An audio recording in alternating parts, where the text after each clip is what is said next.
Les ténèbres ont reculé devant l'œuvre de la croix, devant l'agneau immolé et le sang versé pour moi. Tous les anges de sa sainteté, l'univers crie sa majesté, chantons gloire et puissance, force et louange à l'agneau immolé, à l'agneau immolé. De la vie qu'il a donnée à la vie qui brûle en moi. Ton amour est à jamais ma reconnaissance au roi. Tous les anges de sa sainteté, l'univers crie sa majesté, chantons gloire et puissance, force et louange à l'agneau immolé, à l'agneau immolé.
Bien-aimés dans le Seigneur, nous vous saluons dans le précieux nom de Jésus-Christ et nous sommes dans la joie de vous accueillir encore à ce programme de la lumière du monde.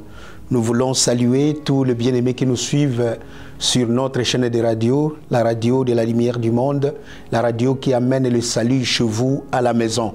Nous nous réjouissons, bien-aimés, aussi pour tous ceux qui nous suivent sur les autres plateformes où nous sommes en train de mettre en ce moment que le Dieu de toute grâce vous fasse miséricorde pour tout le temps que nous allons passer ensemble. Comme vous le savez, bien-aimés, chaque mardi, nous nous retrouvons dans le cadre de notre programme d'études bibliques, des affermissements et des enseignements. Et aujourd'hui, bien-aimés, nous allons continuer avec ce programme. Comme vous le savez, cette année 2023, c'est une année de nouvelles choses. une année où nous devons évoluer dans une nouvelle dimension et une année de nouveaux commencements. Alors, le dimanche passé, nous avons annoncé le thème de la semaine. Cette semaine, Dieu est en train de faire une nouvelle chose. Mais cette nouvelle chose, c'est quoi? La manne cesse de tomber. La manne cesse de tomber. Alors, nous allons prendre d'abord notre Bible et nous allons lire dans Josué au chapitre 5 à partir du verset 9. Moi, je lis et je crois que vous également qui me suivez en ce moment, vous allez prendre votre Bible et lire ce passage avec moi. La Bible dit ceci. L'Éternel dit à Josué, « Aujourd'hui, j'ai roulé de dessus vous l'opprobre de l'Égypte. » Et ce lieu fut appelé du nom de Gilgal jusqu'à ce jour. Les enfants d'Israël campèrent à Gilgal et ils célébrèrent la Pâque, le 14e jour du mois, sur le soir, dans les plaines de Jéricho. Ils mangèrent du bleu du pays le lendemain de la Pâque, des pains sans levain et des grains rôtis. Ils en mangèrent ce même jour. La manne cessa le lendemain de la Pâque et ils mangèrent du bleu du pays. Les enfants d'Israël n'eurent plus de manne et ils mangèrent des produits du pays de Canaan cette année-là. Parole du Seigneur. Comme vous le constatez, bien aimé, ce passage nous le tirons du livre de Josué. Et Josué ici est en train de relater l'arrivée des enfants d'Israël, les Hébreux, en terre promise, après la servitude, après l'esclavage en Égypte. Et le livre de Josué vient, lui, après le Pentateuque, la Torah pour les Juifs. Et ce livre, le Pentateuque, se termine par la mort de Josué. La mort de Moïse, je voulais dire, excusez-moi. La mort de Moïse. Maintenant, Josué entre en scène. Il entre en scène pendant l'Exode. Qu'est-ce qui se passe? Moïse est mort. Dieu élève Josué pour qu'il prenne les commandes de conduire les enfants d'Israël dans le désert et aussi de le faire entrer dans la terre promise. Avant de parler de la manne qui a cessé de tomber, je souhaite, bien aimé, que vous puissiez comprendre l'historique de tout ce qui s'est passé. Parce que comment la manne a cessé de tomber? D'où est venue la manne? Qu'est-ce qui est arrivé pour que la manne cesse? Et quelles sont les conséquences? Voilà le point sur lequel je vais m'atteler hier, aujourd'hui et demain, pour que vous puissiez comprendre toute la réalité et toutes les conséquences spirituelles de la manne qui cesse de tomber dans votre vie. Alors, qui est d'abord Josué? C'est très important de le connaître, bien aimé, puisque c'est très important, car Dieu l'a utilisé, lui, pour faire entrer les enfants d'Israël dans la terre promise. Alors, qui est Josué? La Bible nous dit que c'était le fils de Nun, de la tribu d'Éphraïm. Et Josué est né en Égypte, à l'époque de la servitude des Hébreux. Son nom n'était pas Josué au départ. Il faut comprendre cela. Son nom n'était pas Josué. Son nom que son père lui avait donné était Osée. Mais c'est lorsque Moïse a désigné 12 princes d'Israël pour aller explorer la terre promise, c'est à ce moment-là que Moïse a changé son nom. Il lui a donné le nom de Yeshua. C'est-à-dire Dieu sauve, l'Éternel sauve, exactement comme le nom de Jésus. Donc Josué et Jésus, ce n'est pas différent. Alors, Josué était devenu assistant de Moïse. C'est quelqu'un qui lui était totalement loyal. Lorsque Moïse est monté à la montagne, même au mont Sinaï pour prendre les tablettes, Josué était monté avec lui jusqu'à un certain niveau. Et il était resté, Moïse est allé pour rencontrer Dieu. Lorsqu'il est revenu avec les tablettes, c'est Josué qui lui a dit, je suis en train d'entendre le bruit. Et là où Aaron était resté, il avait fait le veau d'or. Josué était avec Moïse. à ce moment-là. Donc, vous allez comprendre, bien aimé, que c'est quelqu'un qui était totalement attaché à Moïse. Il ne s'est jamais lui-même appelé serviteur de Dieu, mais il appelait toujours Moïse serviteur de Dieu. Mais lui était serviteur de Moïse. Alors, je vous ai parlé de ces 12 princes d'Israël qui étaient partis pour explorer Canaan. Moïse avait désigné ces 12 princes. Et parmi les 12, 2 seulement avaient fait un bon rapport. Parmi ces 2, il s'agit de Josué et de Caleb. Alors, à ce niveau-là, bien-aimé, Josué prend le commande pour faire entrer les enfants d'Israël en Égypte. Et Dieu lui a parlé ouvertement. Si vous lisez dans Josué au 1er chapitre, la Bible dit clairement, Moïse, mon serviteur, est mort. Maintenant, lève-toi, passe ce Jourdain, que voici, toi, avec tout ce peuple, vers le pays que je donne aux fils d'Israël. Ce n'était pas une chose facile. Non. Pourquoi? Ils sont où? Dans le désert. Dans le désert. Et d'où est venue la manne? C'est ça aussi ce que vous allez comprendre. Peut-être que si je ne le fais pas aujourd'hui, je vais le faire demain. Vous expliquer d'où est venue la manne. Mais dans son livre, puisque ce livre que nous avons lu est écrit par le Josué, nous pouvons le subdiviser en 3 parties. La première partie, il est en train de parler de la conquête de la terre promise. Comment nous allons conquérir la terre promise. Et il parle également du partage de ces pays que Dieu leur a donné. Et enfin, nous allons voir vers la fin que c'est là que Josué est mort. Il a commencé à faire son testament aux enfants d'Israël. Mais la seule chose que vous devez noter, bien aimé, aussi, c'est quoi? Dieu a pris l'engagement de donner à Israël un pays qui ne lui appartient pas, un pays où coule le lait et le miel. Mais tous les habitants de ce pays ne vont pas partir, d'où il y aura nécessairement mélange avec les autochtones. Et cela crée le risque, puisque ces étrangers ne connaissaient pas Dieu.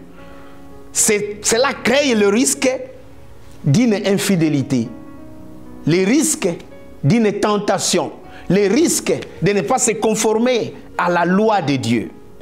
C'est pourquoi aujourd'hui, bien-aimés, retenons une chose.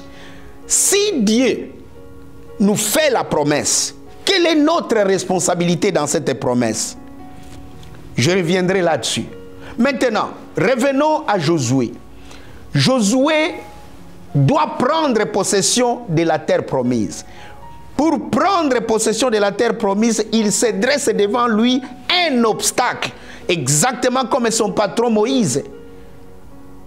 Moïse a eu l'obstacle de la mer Rouge, mais Josué, lui, ce n'est pas la mer Rouge. Lui, c'est le Jourdain. Lui, c'est le Jourdain. Qu'est-ce qu'il faut faire? C'est Dieu qui va encore intervenir. Mais cette fois-ci, pas avec le bâton, mais il va demander aux enfants d'Israël de porter l'arche de l'alliance. Les sacrificateurs vont porter l'arche. Dès qu'ils vont mettre leurs pieds dans l'eau du Jourdain, le Jourdain va se séparer. Et c'est ce qui est arrivé. Mais j'aime bien quelque chose qui se fait à ce niveau-là, puisque les enfants d'Israël ont pris 12 pierres qui représentent les 12 tribus d'Israël. Et lorsqu'ils sont arrivés à Gilgal, ils ont mis ça comme un monument. Donc Gilgal, c'est vraiment un endroit stratégique pour la prise de Canaan, pour la prise de Jéricho. Alors, ils traversent le Jourdain et ils entrent, ils arrivent à Gilgal. Gilgal, c'était à l'extrémité de Jéricho. Maintenant, qu'est-ce qui va se passer là-bas? Bien-aimés, écoutez-moi bien. Ils sont à Gilgal, ils ont continué à manger la manne. La manne est tombée, c'était leur nourriture. C'était une façon de Dieu de répondre à un besoin de son peuple. Maintenant, à Gilgal, il y a deux choses qui vont se faire avant que nous ne puissions voir l'arrêt de la manne.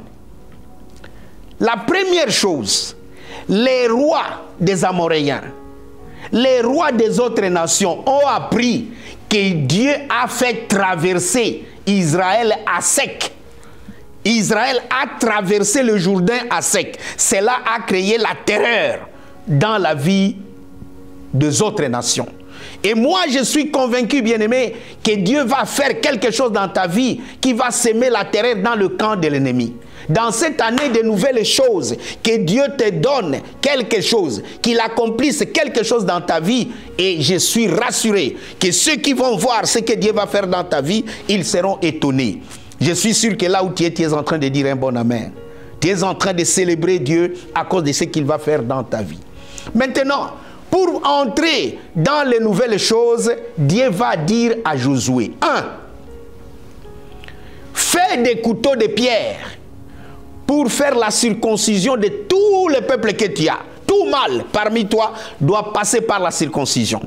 Pourquoi il devait circoncire les enfants d'Israël dans le désert? La circoncision, c'est le signe de l'alliance que Dieu avait donnée à Abraham. Tout mâle doit être circoncis. La génération que Josué est en train de conduire maintenant n'a pas connu la circoncision à cause du désert. Il n'y avait pas de couteau. Il n'y avait pas de couteau.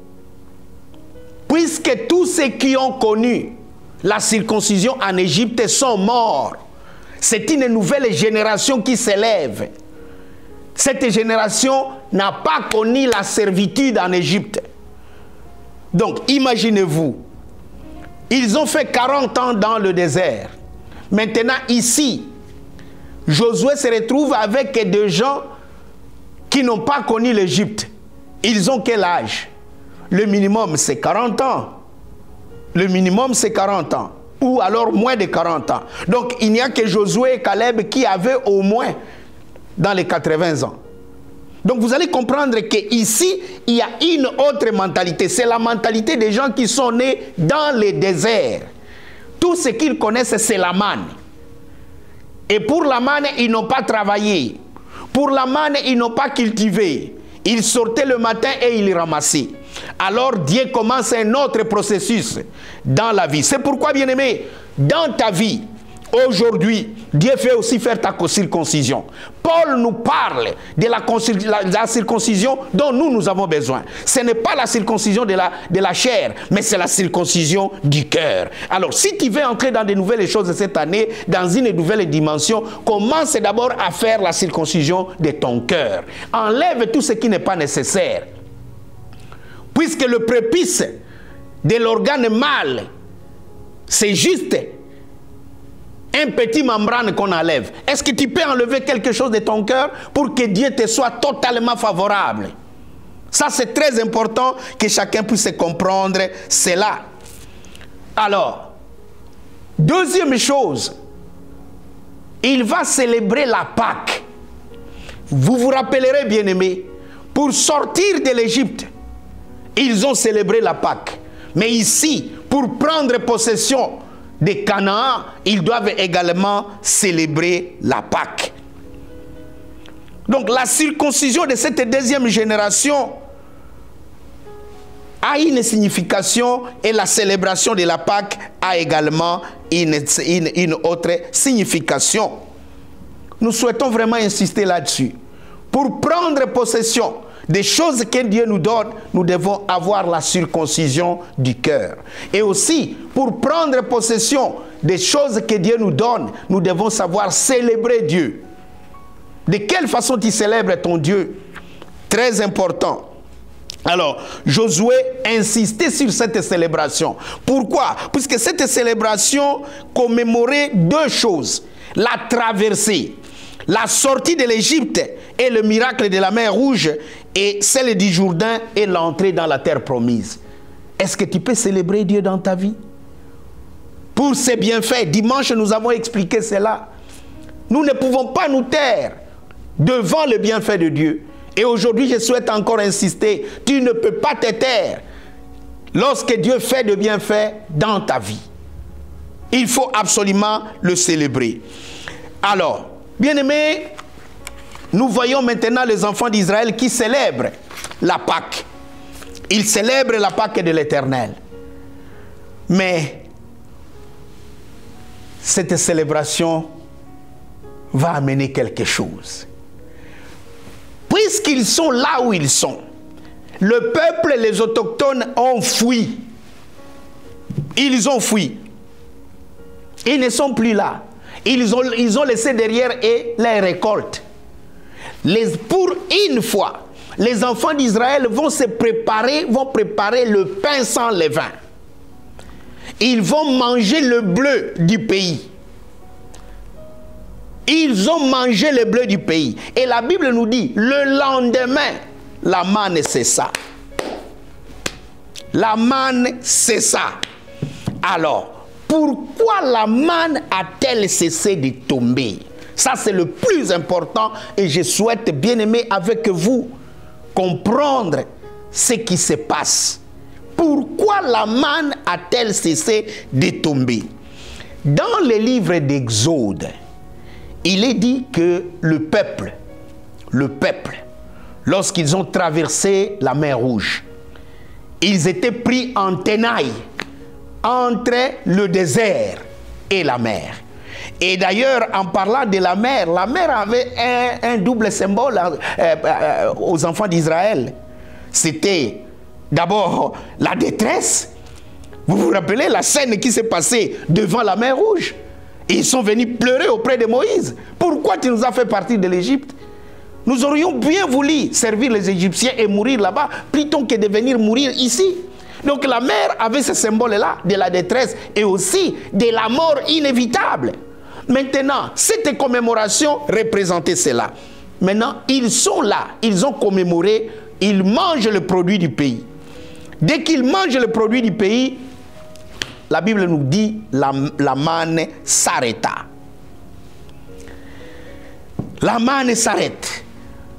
En Égypte, dans le désert, ils mangeaient beaucoup de choses. Du moins, en Égypte, ils mangeaient beaucoup de choses et dans la manne et dans le désert, ils n'ont connu que la manne. Et la manne, c'est Dieu qui avait annoncé à Moïse, ok, je vais faire pleuvoir du ciel le pain. Et chacun, chaque jour, va ramasser la ration quotidienne. Pas plus. Mais juste ce dont on a besoin. Sauf le samedi, donc du moins le 6e jour, pour ne pas porter atteinte à la sanctification du sabbat. Alors, c'était ça la vie, pendant 40 ans. Pendant 40 ans, et à un certain moment, il commençait même à se plaindre au sujet de cette manne, que c'était le pain de misère. Bien-aimés, les bienfaits de Dieu. Parfois, nous négligeons certaines choses. Parfois, nous ne prenons pas au sérieux ce que Dieu fait dans nos vies. Mais aujourd'hui, je souhaite réveiller la conscience de quelqu'un. Alors, c'est une nourriture qu'eux ne connaissaient pas. Lorsqu'ils ont vu ce pain tomber du ciel, ils se sont posé la question, c'est quoi ça?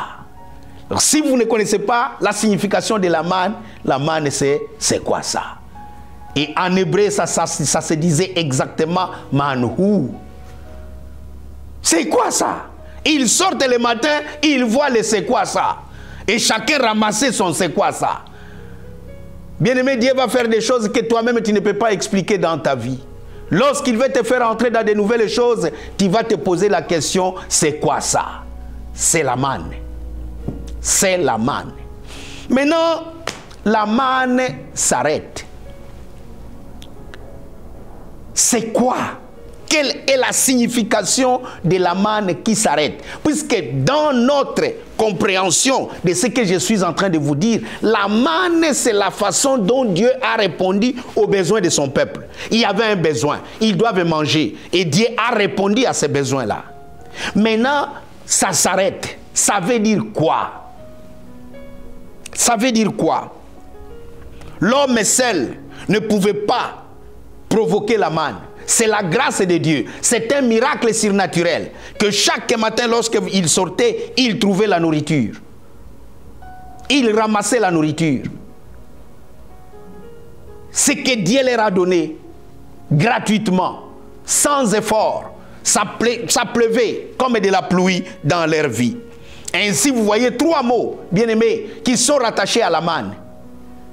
La facilité, la gratuité et la dépendance.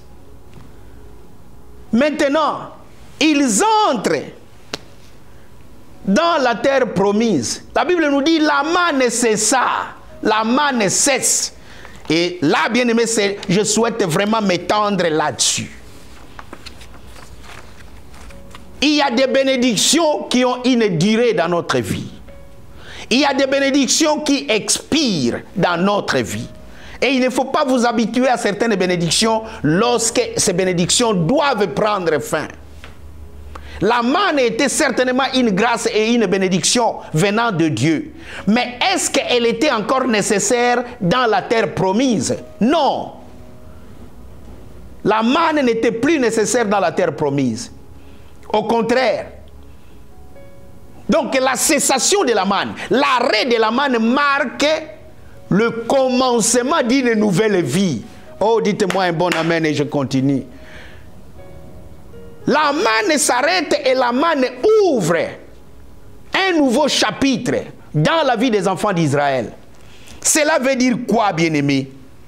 Certaines choses dans notre vie doivent s'arrêter pour que d'autres choses puissent commencer. Vous ne pouvez pas entrer dans une nouvelle ère avec les bénédictions du passé, avec les bénédictions qui ont servi pour le désert. La manne était la bénédiction du désert. Maintenant, en entrant à Canaan, ce n'est plus la manne qui est nécessaire. Donc, cela doit ouvrir une nouvelle ère. Et notez ici, bien-aimés, je souhaite vraiment m'étendre là-dessus, la différence entre une ère et des saisons. Les saisons viennent et passent. Nous avons l'été, l'hiver, l'automne, le printemps. Nous aurons encore un autre été, nous aurons un autre hiver, nous aurons un autre printemps. Mais une ère ne rentre jamais. Lorsque vous êtes arrivé à la fin d'une ère, cette ère ne rentrera jamais. Ça veut dire quoi? Par exemple, regarde l'ère de la nouvelle technologie. Aujourd'hui, si on vous dit de rentrer pour que vous puissiez communiquer comme auparavant, est-ce que vous allez le faire? Vous ne pouvez pas. Le Seigneur, lui, a marché sur cette terre à pied. Il n'y avait pas de véhicule. Donc, lorsque l'automobile est entrée dans la vie de l'homme, ça a marqué une nouvelle ère. L'ère industrielle. Donc, se déplacer 30 km à pied, c'est devenu impossible. C'est pourquoi, bien aimé, la manne, c'est ça, marque une nouvelle ère. Ils ne vont plus rentrer dans le désert pour manger la manne. Non. C'est l'ère maintenant de prendre possession des promesses de Dieu. Alors, pour prendre possession des promesses de Dieu, ça ouvre une nouvelle vie. Et lorsque vous rentrez dans de nouvelles choses, bien aimés, vous avez l'obligation de vous adapter aux nouvelles choses. Puisque si vous ne vous adaptez pas, les nouvelles choses vont vous dépasser. Et la première chose qu'on doit s'adapter, bien aimé, c'est le langage. La langue doit changer. Regardez ce peuple.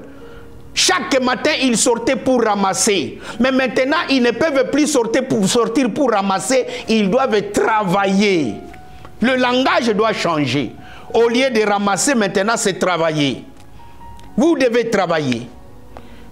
Vous devez cuire votre propre nourriture, alors que la manne était déjà cuite.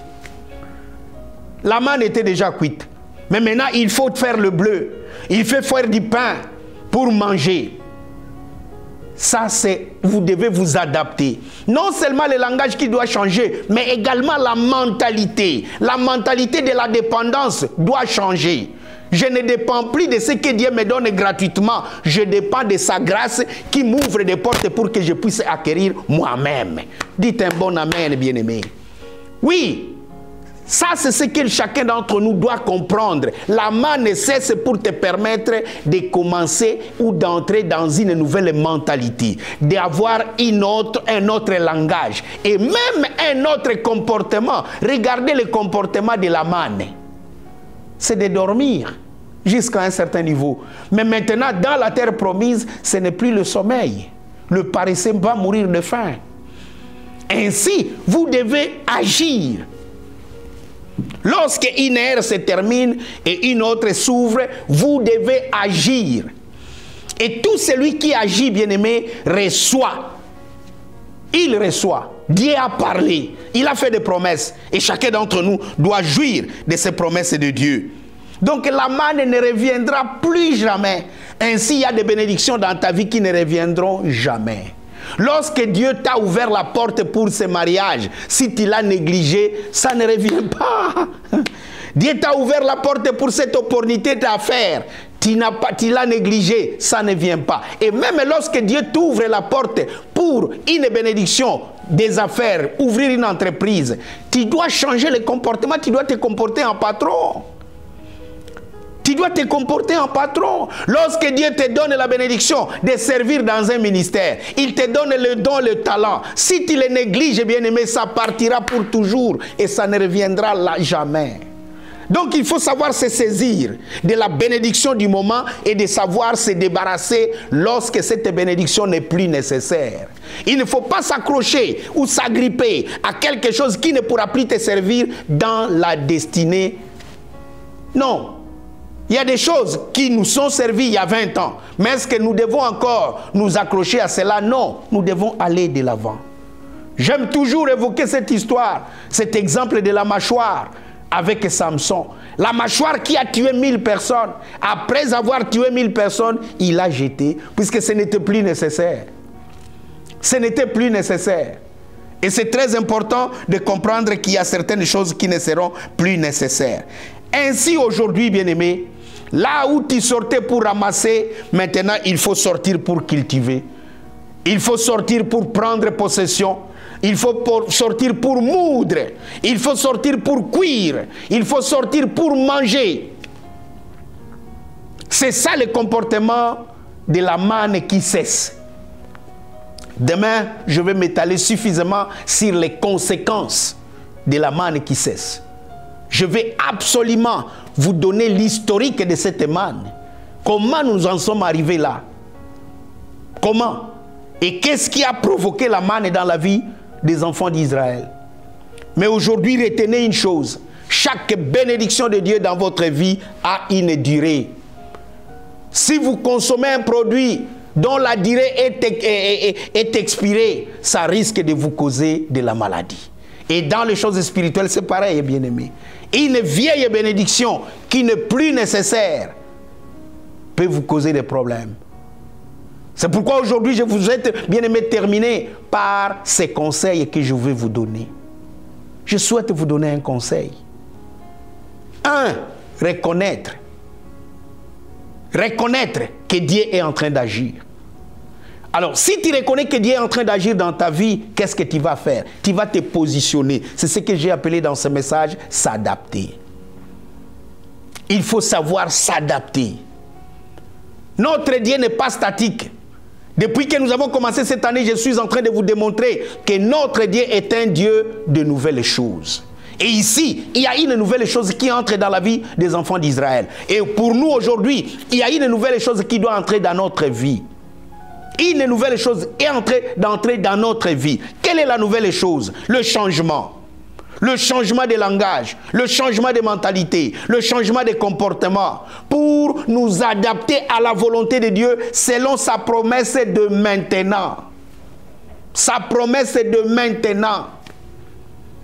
Il fait la promesse à chacun d'entre nous. Est-ce que nous entrons dans cette promesse avec la bonne mentalité, avec le nouvel état d'âme, le nouvel état d'esprit? Très important. Donc, soyez connectés avec nous encore, bien-aimés. Et demain, je vais absolument parler des conséquences de la manne qui cesse dans votre vie. Prenez ici, et je vous annonce cela, la manne représente une bénédiction. C'est un miracle. surnaturelle. C'est une provision surnaturelle. Mais ça s'arrête. Qu'est-ce qui doit remplacer la manne dans votre vie? Dieu n'a pas cessé d'agir. Dieu est toujours là. Mais c'est la méthode qui change. Il va continuer à pourvoir à vos besoins. Mais plus avec la manne, mais maintenant avec autre chose. Très important même pour nous qui sommes dans le ministère bien-aimé. Très important pour savoir s'aligner à la volonté de Dieu et marcher avec lui dans sa volonté. Je vais faire quelques annonces et puis nous allons terminer. Bien-aimés, comme vous le savez, mercredi matin, nous avons la prière matinale. Cette prière se passe sur notre chaîne de radio. Si vous n'avez pas le lien de notre chaîne de radio, je vous prierai de nous contacter. Contactez-nous, bien-aimés, et nous allons vous envoyer le lien de notre chaîne de radio, la radio de la lumière du monde. Le soir, je vais continuer avec cet enseignement. Je vais continuer avec cet enseignement le soir à 19 h, même heure. Et aussi, le jeudi, nous avons la prière d'intercession à l'église, notre église, la lumière du monde. Et le vendredi, le groupe musical va répéter. Nous invitons tous les musiciens de participer à la répétition à 19 h le vendredi. Notre prochaine veillée de prière se passera au mois de février, le 24. C'est un vendredi, le dernier vendredi du mois de février. Et nous aurons une très très bonne veillée de prière. Bien-aimés, nous vous invitons et aidez-nous à partager le lien de ces messages. Et demandez surtout à vos contacts de souscrire à notre chaîne YouTube. Si vous le partagez à vos contacts bien-aimés, ils seront certainement bénis. Et nous croyons que nous sommes en train de vous bénir vous-même. Et aussi, si vous souhaitez soutenir l'œuvre de Dieu, ne vous empêchez pas. Ce que vous donnez peut nous aider, nous, à continuer à faire l'œuvre pour laquelle Christ nous a établis et nous a appelés. Donc, participez, bien-aimés, à cela, et vous pouvez participer physiquement, vous pouvez aussi participer financièrement pour faire avancer le royaume de Dieu. Nous souhaitons prier. Je souhaite vous inviter là où vous êtes. Si vous pouvez lever vos mains, nous allons prier ensemble. Excellent Père de grâce, nous te célébrons. Nous te bénissons, Seigneur notre roi, de ce que tu es en train de nous apprendre aujourd'hui. Nous ne devons pas nous accrocher aux bénédictions des passés. Nous prions, Seigneur notre roi, que tu nous fasses entrer dans une nouvelle dimension, dans la dimension où nous comprenons, Seigneur notre Dieu, que tu es en train de déverser dans notre vie une nouvelle chose. Fais-le, mon Dieu, dans la vie de quiconque a écouté ces messages. Père éternel, je prie pour que de nouvelles choses dans le Canaan, dans la terre promise de chacun, puissent s'accomplir. Là où nous ramassions, que nous puissions travailler. Là où nous étions dépendants, que nous puissions devenir indépendants. Mais que ta grâce continue à nous inonder et à nous guider en toutes choses. C'est dans le précieux nom de Jésus-Christ que je bénis toutes les personnes qui sont en contact avec nous aujourd'hui. Amen. Que Dieu vous bénisse, bien-aimés, et nous allons nous retrouver demain à la même heure. Shalom, shalom. Jésus-Christ est Seigneur et à lui seul soit la gloire. Amen.